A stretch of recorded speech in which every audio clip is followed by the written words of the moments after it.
Je savais que cela existait, mais je n'avais pas mesuré à quel point c'était profond et enraciné dans ce rôle. En approfondissant ma compréhension, j'ai aussi découvert ses implications économiques, notamment la façon dont cela influence notre perception sur la scène mondiale. Ce simple manque de respect envers l'Africain a des répercussions graves et constitue la cause fondamentale qui freine le développement et le progrès de l'Afrique. Et je suis allée chercher à comprendre, à me demander, qu'est-ce qui ne va pas avec nous, les personnes noires, à travers le monde? Pourquoi sommes-nous si souvent méprisés? Peu importe où nous allons. Je dis souvent qu'il semble qu'un mémo ait été envoyé, disant, peu importe où vous êtes, si vous n'êtes pas une personne noire et que vous voyez une personne noire, vous êtes automatiquement supérieur à elle et vous avez le droit de la manquer de respect. Ce mémo n'a épargné personne. Il a été envoyé aux non-noirs. Mais voici le véritable choc. Il a également été adressé à nous, les Noirs, nous disant implicitement d'accepter que nous sommes inférieurs, que nous devons automatiquement adopter une position inférieure. Et je dois vous avouer quelque chose, qui est devenu une prise de conscience pour moi. C'est là où je ressens une profonde tristesse, en essayant de comprendre comment cela a pu arriver, être intégré, et simplement accepté par tant de personnes. Alors, maintenant, nous sommes en pilotage automatique. C'est presque comme si nous subissions une mutation génétique. Nous n'avons même plus besoin qu'on nous le dise. Nous transmettons cela à nos enfants. Vous êtes-vous déjà demandé pourquoi? Parmi toutes les couleurs, ce sont le noir et le blanc qui ont été choisis. Suivez-moi sur ce point. Quand vous prenez la couleur blanche, elle est associée à Jésus-Christ. Vous vous associez aux anges, à la pureté, à tout ce qui est merveilleux et désirable. Et puis, vous prenez une couleur qui n'est même pas blanche et vous dites que vous êtes blanc. Ensuite, vous associez une autre couleur au diable, à tout ce qui est indésirable et sans fin. Je n'ai jamais vu un braqueur de banque porter un masque blanc. Tous les méchants dans les films sont noirs. Tout ce qui est indésirable est noir. Puis, vous prenez une autre race qui n'est même pas noire et vous dites, vous êtes noir. Pendant que nous, les mères noires, essayons d'élever nos enfants dans nos propres foyers, aussi fort que nous essayons de leur dire qu'ils sont noirs et beaux, devinez quoi? Dès qu'ils franchissent la porte, les messages sont totalement différents. Un barrage de messages subliminaux leur disant que ce qu'ils représentent est horrible. Comment lutter contre cela? Comment dire à ma petite fille qu'elle est noire et belle alors que le monde lui dit le contraire? Les voix qui résonnent autour de sa noirceur comme un symbole de tout ce qui est indésirable sont bien plus fortes que celles de nous, mères noires. Même quand nous nous unissons, nous ne pouvons jamais étouffer ces messages subliminaux. Ils ont tous été conçus ainsi. Permettez-moi de vous ramener au début. Certainement pour l'Afrique, votre continent. Parce qu'aujourd'hui, alors que nous nous réunissons, alors que nous essayons de mettre en place des stratégies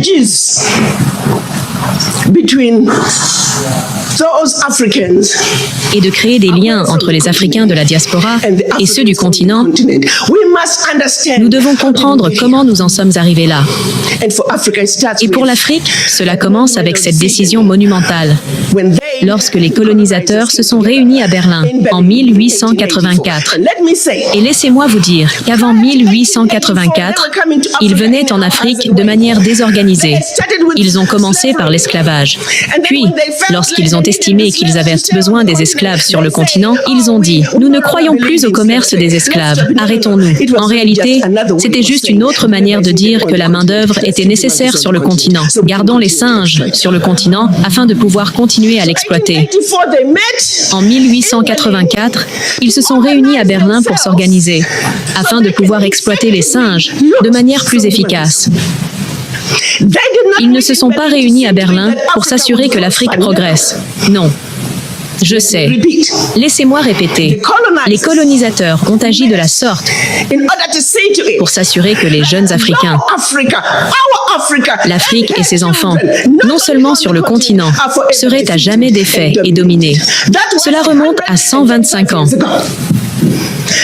La manière dont ils l'ont fait, c'est qu'ils ont pris la carte de l'Afrique pendant que les Africains dormaient, occupés à leurs affaires, et ont commencé à découper votre continent en ces petits pays que nous voyons aujourd'hui. Plus le royaume était grand et puissant, plus de pays en sont sortis. Non seulement plus de pays, mais ces pays ont été donnés à différents colonisateurs parlant des langues différentes. Laissez-moi vous ramener à la réalité un instant. D'abord, imaginez que vous conduisez depuis la Zambie, parlant simplement anglais. Puis, vous arrivez en Angola, parlant portugais, ensuite la RDC, en français, la Guinée équatoriale, en espagnol, le Cameroun du Sud, en français, et au nord du Cameroun, non, au sud du Cameroun, en anglais. Vous êtes maintenant au Nigeria, en anglais. Hello. Ce sont les mêmes personnes qu'avant 1884. Nous étions des royaumes puissants, étonnants, avec des systèmes éducatifs et religieux bien établis. Mais on nous a dit que nous n'avions pas de civilisation. Nous étions civilisés, eux étaient des démons. Les incivilisés, c'était eux. Ils ont cherché à tout prendre et à effacer la civilisation africaine. Jusqu'à aujourd'hui, ils refusent toujours de rendre ces reliques. Si ces reliques n'étaient pas si précieuses, pourquoi les gardent-ils? Et pourtant, bien avant eux dans notre civilisation, ils ont cherché à nous détruire. Lors de la conférence de Berlin, ils ont mis leur nom sur nos terres. Ils ont donné à Djibouti la même souveraineté que celle des États-Unis. Ils ont donné à Burundi la même souveraineté que celle de la Chine. Ils ont donné à Togo. Voyez-vous, l'UE a compris que ces petits pays individuels ne pouvaient pas survivre sur la scène mondiale. Alors, ils se sont réunis en tant qu'Union européenne. Maintenant, imaginez cela. Ils ont découpé l'Afrique en petits pays. Des économies minuscules qui ne pourraient jamais survivre seules. Mais ils leur ont accordé la même souveraineté que les grandes puissances. Ainsi, lorsque les petits pays se retrouvent sur la scène mondiale pour discuter de développement et de commerce, on les met dans le même ring de boxe que les poids lourds. Comment peut-on mettre la Chine dans le même ring que les Swatini?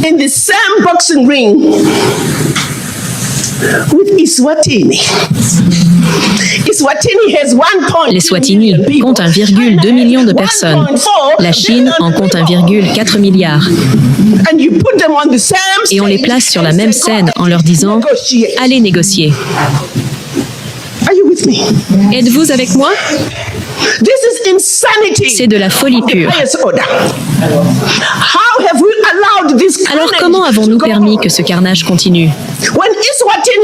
Quand les Swatini essaient de se battre dans le même ring avec la Chine, les Swatini s'effondrent avant même de monter sur scène.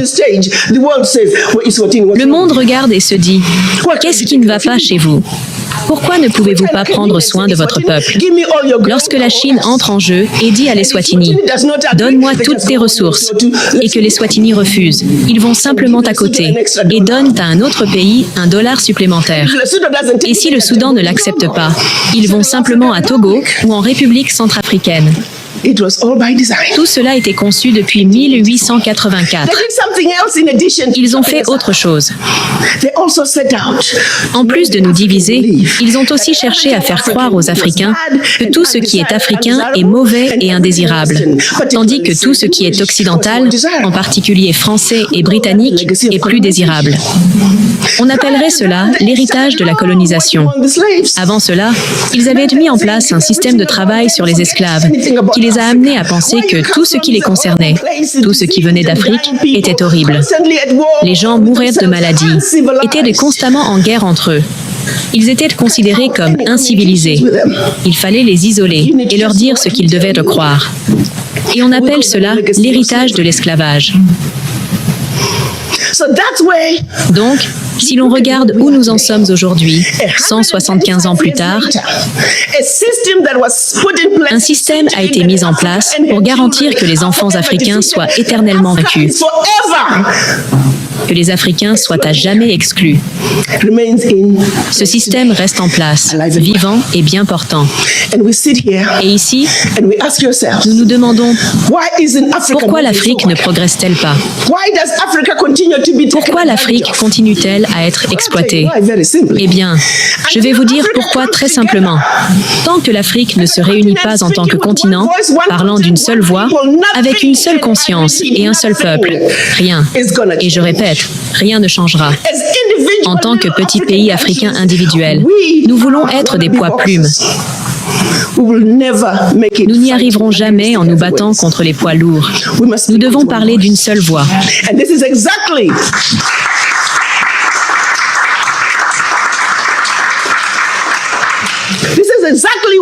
Et c'est exactement ce que nos dirigeants panafricains voulaient nous voir se réaliser en 1963, lorsqu'ils se sont réunis à Addis Abeba, en Éthiopie.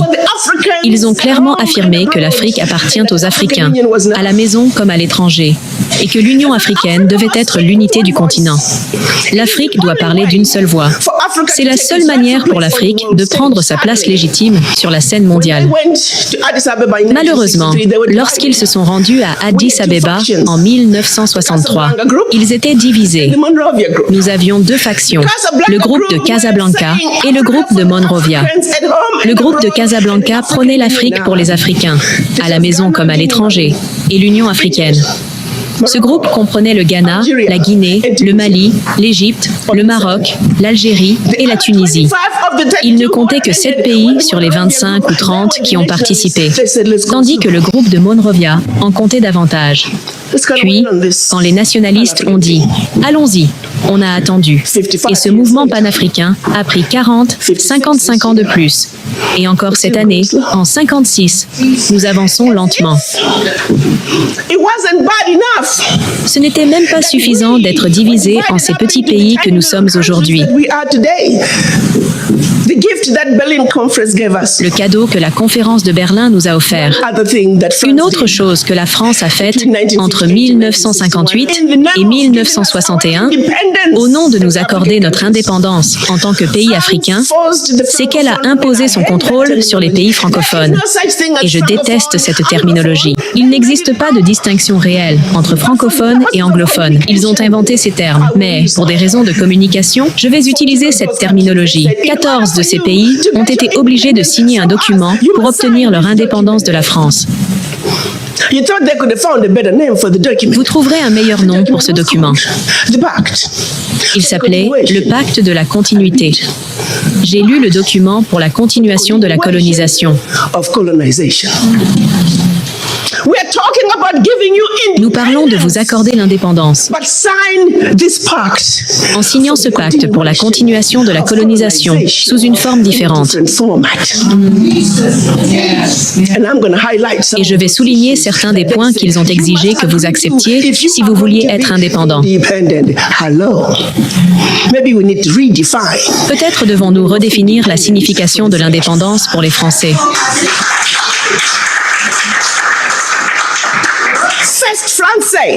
Les Français disent que vous ne savez pas gérer votre argent. Nous allons donc exiger que vous déposiez 85% de vos réserves bancaires auprès du ministère français des Finances, sous le contrôle de la Banque centrale française, sous le contrôle du ministre français des Finances. La France va ensuite prendre vos dépôts bancaires de 85% de chacun de vos pays et les investir dans la même bourse sous le nom français.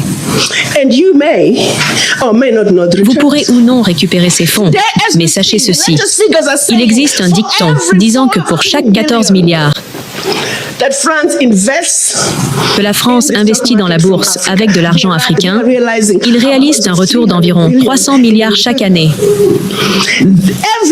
année après année, grâce à ces dépôts des pays africains. La France retire actuellement de l'Afrique environ 500 milliards de dollars. En plus des 14 milliards investis. Les rendements sur ces investissements atteignent 300 milliards et la France retire au total plus de 500 milliards.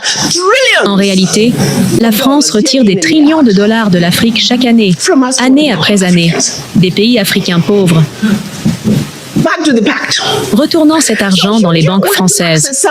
Si un pays souhaite accéder à l'argent qu'il a déposé en France, il doit soumettre ses bilans financiers. Et si cela est approuvé, il peut obtenir l'argent sous forme de prêt. Cependant, il ne peut accéder qu'à 20% de son argent en tant que prêt, et ce, à des taux d'intérêt commerciaux, pour de l'argent qui lui appartient. Ce n'est pas tout. France et ses entreprises ont le droit de priorité sur toutes les ressources naturelles, qu'elles soient déjà découvertes ou non, y compris les minéraux et le pétrole. Si les entreprises françaises n'en veulent pas, alors le peuple africain pourrait y avoir accès. Jusqu'à ce jour. Ils disent que vous ne devez utiliser qu'une monnaie que nous avons créée pour vous, car vous êtes des Africains spéciaux. Nous l'appelons le CFA. C'est la monnaie de la communauté financière africaine, utilisée dans les États d'Afrique centrale et de l'Afrique de l'Ouest. Et la France est la seule à pouvoir l'imprimer pour vous. En 1958, cela a été décidé. Et si nous avançons dans le temps, ils continuent toujours à l'imprimer pour nous. Et si vous osez mal vous comporter, ils arrêtent simplement d'imprimer votre monnaie. Et votre pays est en difficulté. Ils ont également stipulé que la langue d'instruction dans votre pays devait être le français, que vous le vouliez ou non. La France doit maintenir une présence militaire dans votre pays. Votre armée ne peut être formée que par la France. Et vous ne pouvez acheter du matériel militaire qu'à la France. De plus, il est interdit d'établir une alliance militaire avec vos voisins. Et en plus, votre allégeance ne doit être qu'envers la France. De plus, comme ils maintiennent une présence militaire dans votre pays, ils peuvent vous envahir sans préavis s'ils estiment que les intérêts de la France dans votre pays sont menacés.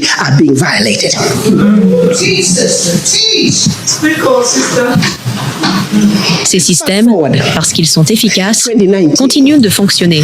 Et jusqu'aujourd'hui, rien n'a changé. Les mêmes personnes qui ont l'audace de nous dire que nous sommes des pays pauvres prennent des milliers de milliards d'Afrique chaque année, sans exception. Et que font les Africains? Comme des hommes noirs obéissants et programmés. Nous continuons simplement à donner. Nous connaissons les faits, mais nous ne faisons rien à ce sujet. Il faut dire que certains de ces faits sont bien réels. C'est la France qui fournit les équipements militaires. C'est la France qui forme vos forces armées. Mais c'est aussi cette même France qui maintient des troupes sur votre territoire. Ces troupes peuvent intervenir sans préavis, sous prétexte de protéger les intérêts français. Elles peuvent déstabiliser votre pays. Et alors, pourquoi les dirigeants africains n'ont-ils rien fait face à cette situation déplorable? Laissez-moi vous dire, mes frères et sœurs, qu'ils ont essayé. Mais jusqu'à ce jour, plus de 22 dirigeants africains ont été assassinés pour avoir osé contester ce système. Et la France a joué un rôle dans ces assassinats. Les 7 premiers ont été éliminés lorsqu'ils ont décidé de se retirer du CFA. Et ensuite, ces dirigeants africains, qui tentaient d'imprimer leur propre monnaie, ont été assassinés. Chaque fois qu'un leader africain essayait de faire ce qu'il y avait de mieux pour son pays, il était éliminé. La majorité de ces assassinats ont été facilités ou directement orchestrés par la France.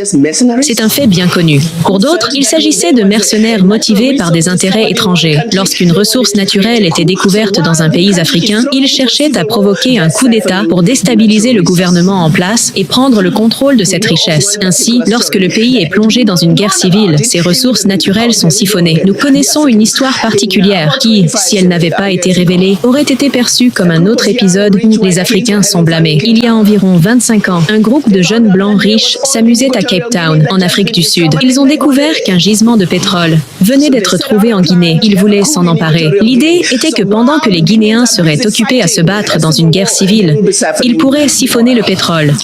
Cependant, ils ont commis commis une erreur. Il y avait deux volets à leur plan. Un groupe devait partir d'Afrique du Sud, faire une escale au Zimbabwe pour récupérer plus de munitions, puis poursuivre leur route vers la Guinée équatoriale. 2. Pendant ce temps, un avion transportant une marionnette de la diaspora, désigné pour devenir le futur président du pays, devait décoller des Caraïbes. Robert Mugabe s'est interrogé sur la raison pour laquelle de si jeunes individus auraient besoin d'armes aussi puissantes pour soi-disant chasser en Guinée équatoriale. En approfondissant ses recherches, il a découvert qu'il s'agissait d'une tentative de coup d'État en préparation. Mugabe a autorisé leur avion à atterrir au Zimbabwe pour charger les munitions. Cependant, juste avant leur décollage, toute l'équipe a été arrêtée. Le cerveau de cette opération n'était autre que le fils de l'ancienne première ministre du Royaume-Uni, Margaret Thatcher. Elle a dû se rendre au Zimbabwe et payer une somme conséquente pour obtenir la libération de son fils. Le dernier des prisonniers impliqués dans cette affaire a quitté le Zimbabwe il y a environ 6 ou 7 ans. Si ces jeunes avaient réussi, cela aurait été un autre coup d'État et on aurait encore entendu la rengaine habituelle. Voilà encore les Africains. Mes frères et sœurs, c'est l'histoire de l'Afrique. Aujourd'hui, ils ne fomentent plus de coups d'État de manière directe. Ils se contentent de créer de l'instabilité. Alors, lorsque vous entendez parler d'instabilité dans un pays africain, posez-vous cette question. Que se passe-t-il réellement? Parce que ce qu'ils vous disent n'est souvent qu'un écran de fumée. Les véritables enjeux sont cachés, soigneusement dissimulés. C'est une honte, car derrière ces conflits, il y a des intérêts bien définis. Le véritable défi pour l'Afrique est de discerner les vérités des manipulations et de ne pas se laisser utiliser comme un instrument d'autodestruction. Il est crucial de regarder au-delà de ce qu'on vous montre, de poser les bonnes questions et d'exiger des réponses claires. Car c'est ainsi que nous pourrons briser les chaînes invisibles qui nous retiennent. Les dirigeants africains sont corrompus. J'adore ce mot à la mode. Et souvenez-vous de ce que j'ai dit. Nous devons redéfinir certains de ces termes pour eux. Voulez-vous vraiment savoir ce qu'est la corruption? J'aime réfléchir à cela. Et je vais parler des femmes noires d'ici. Comment se fait-il que mon peuple fasse cela? Lorsqu'une personne porte une mallette contenant 50 milliards de dollars, soit ce qu'on dit être le montant qui sort d'Afrique chaque année à cause de la corruption. Et au fait, on ne vous dit que 50 milliards sortent d'Afrique, mais on ne vous dit pas où ils vont. La corruption est un sport d'équipe. Nous voulons tous les joueurs autour de la table. D'accord? Bien. On vous donne 60 milliards qui sortent d'Afrique. Et puis, il y a une autre mallette avec 500 milliards. Lequel devrions-nous attaquer en premier? Ils veulent qu'on perde du temps. Je ne dis pas qu'on ne doit pas parler de la corruption venant d'Afrique. Ne vous méprenez pas.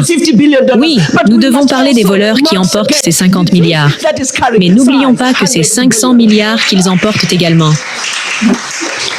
Et une fois que la justice aura investi ces 500 milliards, nous regarderons 3 fois plus de fonds sortir d'Afrique. Maintenant, voyez-vous comment les 50 milliards deviennent rapidement le plus grand crime sous la table et qu'ils sont occupés à vous montrer du doigt. Où vous voyez votre frère, il a un crime plus grand sous la table. Moi, je dis non, je veux être à la table. Ne me laissez pas coincer dans l'esprit sous la table quand les vrais problèmes sont sur la table. Nous ne sommes même pas à la table. Mes frères et sœurs, abordons les véritables problèmes qui comptent. Ainsi, pour notre Afrique, nous devons réaliser qu'il est temps de refuser de nous battre pour savoir quel frère a la plus grosse part sous la table. Nous devons nous asseoir à la table. Et la seule façon de parvenir à cela est de comprendre nos circonstances, de comprendre comment nous en sommes arrivés là, et de voir la vision 2025 pour l'Afrique. Nous sommes les Africains magnifiques, intelligents, sophistiqués, hautement adaptables et totalement indestructibles,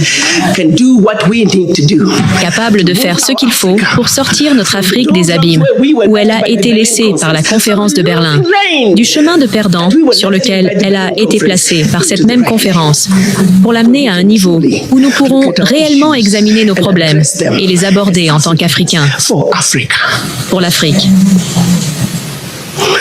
Donc, tout n'est pas perdu. En conclusion, frères et sœurs, venons à la table des négociations avec humilité. À ceux qui se présentent avec arrogance, je dis, descendez de votre piédestal. Et pour nous tous, je dis également, nous valons autant que quiconque. Relevez-vous, sortez de votre abattement. Il nous faut nous élever, et eux doivent descendre, afin qu'ensemble, nous puissions nous rencontrer au juste milieu. C'est à ce point d'équilibre que nous pourrons engager des discussions sincères et constructives, celles qui nous mèneront là où nous devons être.